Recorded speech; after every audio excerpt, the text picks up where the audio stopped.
APS Insights is the data website for Atlanta Public Schools.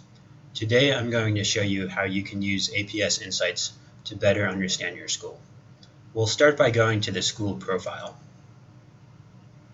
I'm going to select Elementary and then Beecher Hill Elementary School. The school profile is broken into three sections: student achievement, school climate, and student population. And there's also an option to visit the school's website. Student achievements includes graphs about the school rating, a school rating comparison, milestones proficiency over time, and student growth.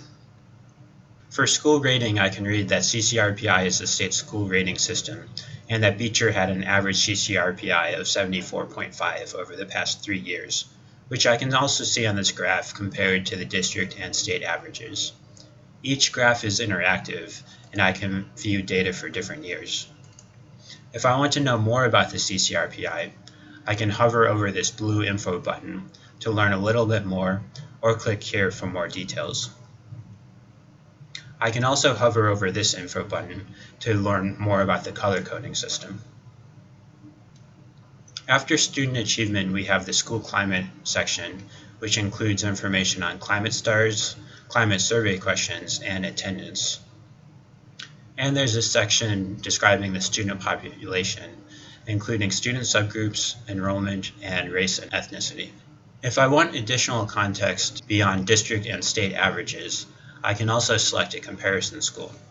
I'm going to select a school that I know is nearby Beecher and serves a similar student population, namely West Manor Elementary School. I can then see each data point for both Beecher and West Manor, and this gives me more context about Beecher's performance. The next page we're going to visit is the enrollment map. The enrollment map actually has two main features. There's both information about school enrollment and there's maps about school performance. For school enrollment, you can enter your address to learn what school you're zoned for.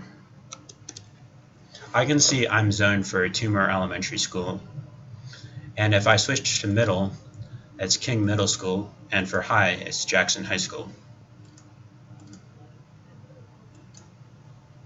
For school performance, I can view the color coding for different CCRPI scores, or I can switch to a different indicator.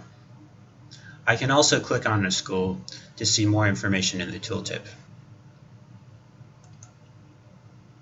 For Burgess, I can see they accepted administrative transfers in all grades in 2018.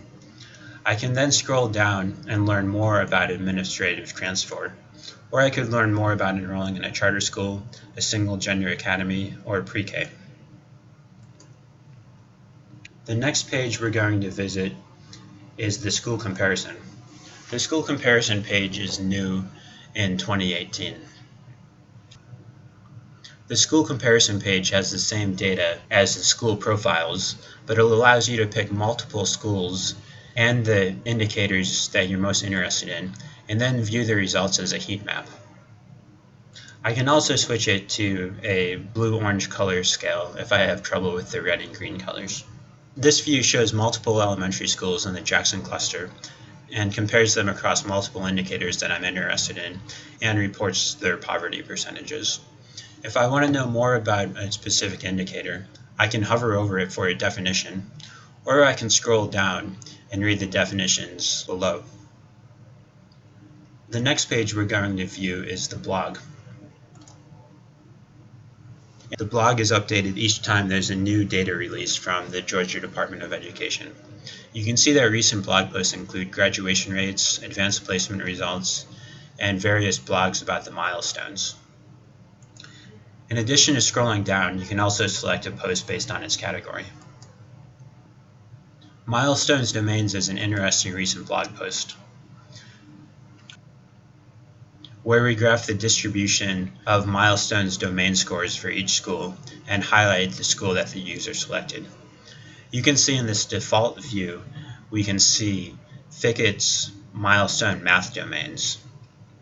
One interesting area is that Fickett performed much better in the fractions category for 4th grade math.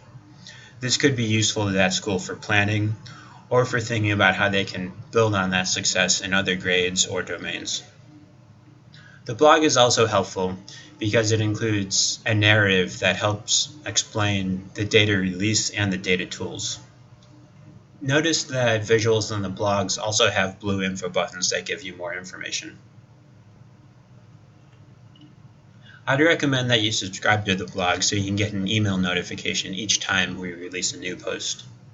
If you want to know more about APS Insights or you have additional questions, the About page is helpful. The About page includes frequently asked questions, and it also shows an email where you can send your questions to or fill out this form. I hope APS Insights is helpful for understanding your school. Please let us know if you have feedback.